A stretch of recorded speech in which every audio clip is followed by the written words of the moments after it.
Europe 1. Le journal de 7h sur Europe 1, Christophe Lamar. Bonjour Christophe. Bonjour Dimitri, bonjour à tous. Armand Rajapour Miandoab est toujours en garde à vue ce matin. 3 de ses proches sont également entendus par les enquêteurs.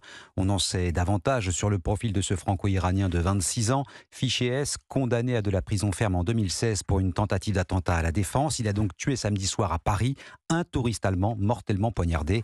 Passage à l'acte apparemment inéluctable puisque précédé d'une vidéo d'allégeance à l'État islamique. Les précisions du procureur du parquet national antiterroriste Jean-François Ricard.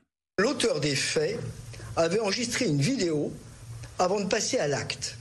Dans ce film, s'exprimant en langue arabe, il se présentait comme étant Abu Talha al-Khorasani, ce qui constitue une référence à l'organisation terroriste État islamique agissant actuellement à partir de l'Afghanistan. Lors de cette vidéo, il prêtait allégeance à l'État islamique. Il apportait son soutien aux djihadistes agissant dans différentes zones. Cette vidéo était notamment mise en ligne sur son compte X, ex-Twitter, dont un premier examen faisait aussi apparaître de nombreuses publications sur le Hamas, Gaza ou plus généralement la Palestine. Ce compte avait été ouvert début octobre. Le procureur du parquet national antiterroriste Jean-François Ricard à l'occasion d'une conférence de presse donnée hier soir. Alors on vient de l'entendre avec le procureur. Le terroriste a clairement fait allusion au conflit israélo-palestinien. Pas d'importation sur notre sol, demandait Emmanuel Macron. Trop tard, à 8 mois des Jeux Olympiques, ce nouvel attentat à 2 pas de la Tour Eiffel met l'exécutif sous pression et l'oblige donc à réagir. Jacques Serret. Oui, Gérald Darmanin sur les lieux de l'attaque samedi soir, puis aux 20h de TF1 hier, Elisabeth Borne à Matignon hier après-midi pour une réunion sécuritaire entourée de plusieurs ministres. Ces dernières 24 heures ont vu le gouvernement se démener pour démontrer qu'il est à la tâche.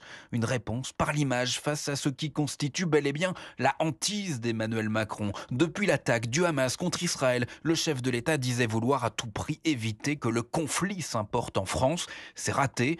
Après l'assassinat du professeur Dominique Bernard le 13 octobre dernier, le ministre de l'Intérieur avait pointé un lien entre la situation au Proche-Orient et le passage à l'acte. Cette fois encore, le lien est fait. Le terroriste du pont de Bir Hakeim a affirmé avant son passage à l'acte vouloir venger les musulmans.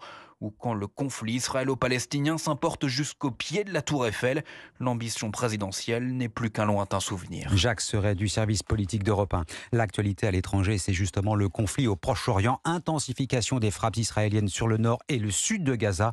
Au moins 300 Palestiniens tués ces dernières heures selon les terroristes du Hamas. Tsahal affirme de son côté avoir détruit environ 500 entrées de tunnels sur les 800 recensées. Et reportage dans la ville de Sderot, à 2 pas de Gaza, tout à l'heure dans le journal de 7h30. Tiens, pour lutter contre les incivilités du quotidien à présent, la ville de Nice s'en remet à des agents de sécurité privés. Et leur future affectation est bien connue des Niçois. Le quartier des Moulins, cité livrée au trafic de stupéfiants et théâtre de plusieurs fusillades ces derniers mois.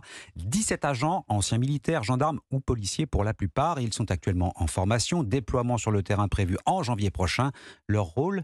Lutter contre les incivilités et perturber par leur simple présence le trafic de drogue. Reportage du correspondant d'Europe 1 à Nice, Frédéric Michel. Oui, et à défaut d'obtenir la présence permanente d'une compagnie de CRS et considérant que sa police municipale a suffisamment de tâches à remplir, le maire de Nice, Christian Estrosi, a décidé de faire appel à des agents spécifiquement chargés de la sécurité des résidents. Ils pourront verbaliser les auteurs d'incivilités et dégradations. C'est mieux de prendre les initiatives que nous prenons en partenariat avec les bailleurs sociaux que de ne rien faire. Leur omniprésence dans le quartier va les amener à mieux connaître quelle cage d'escalier, cave, porte de compteurs d'eau ou d'électricité sont exploités, notamment par les dealers. La lutte contre les trafics, une priorité. Anthony Boré est le premier adjoint au maire de Nice et président de Côte d'Azur Habitat, un des 4 bailleurs engagés dans le dispositif. C'est pas le rôle principal, mais en réalité, quand vous occupez l'espace, quand vous patrouillez de manière régulière, quand vous êtes en capacité de verbaliser des personnes qui font des incivilités ou qui occupent des halls d'immeubles, vous contribuez aussi à résoudre d'autres problématiques. C'est un sujet qui relève de l'État, mais si la collectivité peut apporter une contribution pour essayer d'endiguer un fléau national, eh bien nous le ferons. Et après le quartier des Moulins, la mesure pourrait s'étendre à d'autres cités niçoises. Frédéric Michel, correspondant d'Europe 1 à Nice.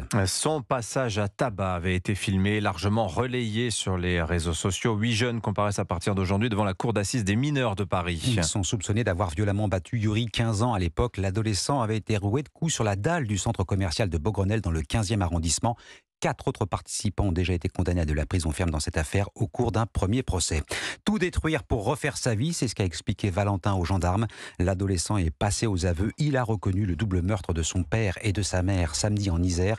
Il les aurait d'abord tués à l'aide d'une carabine avant d'incendier la maison familiale. 7h06 sur Europe 1. Si on vous dit de manger 5 fruits et légumes par jour, ça n'est pas pour rien. Eh ben non, ça évite les infarctus. La preuve avec cette étude de l'INSERM, on apprend qu'une alimentation pauvre en fibres, donc pauvre en légumes, a une influence néfaste sur les artères. Yasmina Katou, prendre soin de son microbiote, c'est prendre soin de ses artères. Oui, les chercheurs de l'INSERM ont analysé le microbiote de souris après une alimentation riche en graisse et surtout pauvre en fibres. Non seulement les souris ont pris du poids, leur flore intestinale s'est déséquilibrée et des plaques de graisse se sont formées autour de leurs artères. On appelle ça l'athérosclérose. En fait, le manque de fibres a réduit la production d'acides gras nécessaires à notre bonne santé. Détaille Catherine Lacronière, elle est médecin nutritionniste. Moins de fibres, ça veut dire qu'en fait, on a moins de transformation en acides gras. Or, ce phénomène entraîne une inflammation locale avec une multiplication des cellules de l'immunité autour de l'intestin. Et cette inflammation locale va se transmettre puisque ces cellules vont migrer vers les artères et favoriser l'athérosclérose à l'origine des maladies cardiovasculaires. Les scientifiques cherchent maintenant à identifier les bactéries particulièrement bénéfiques pour nos artères.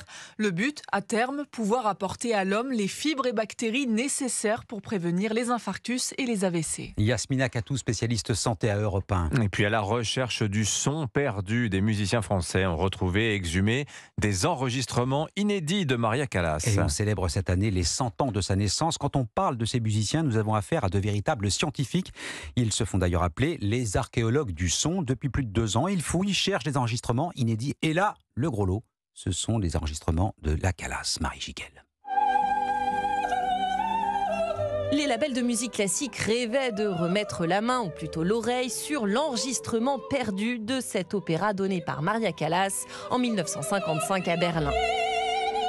Le pianiste Frédéric Dorian-Nicolas l'a fait. Dans les 10 premières secondes, vous savez tout de suite si c'est quelque chose d'exceptionnel ou pas, parce que vous êtes pris d'une émotion absolument incroyable. Avec son équipe du label The Lost Recordings, ces archéologues du son, les seuls au monde, tendent l'oreille dans les caves des radios européennes. Dans les archives de la radio de la RBB, à la radio de Berlin, on a retrouvé les bandes originales de cet enregistrement-là de Callas. On a mis plus de 4 mois à les restaurer et le résultat est sidérant. Vous avez l'impression que ça a été enregistré hier. Des archives déterrées d'Ella Fitzgerald, Oscar Peterson. On ne comprenait pas vraiment comment ces pépites avaient pu être oubliées pendant des décennies. Pour ressusciter les moments de grâce d'un autre temps.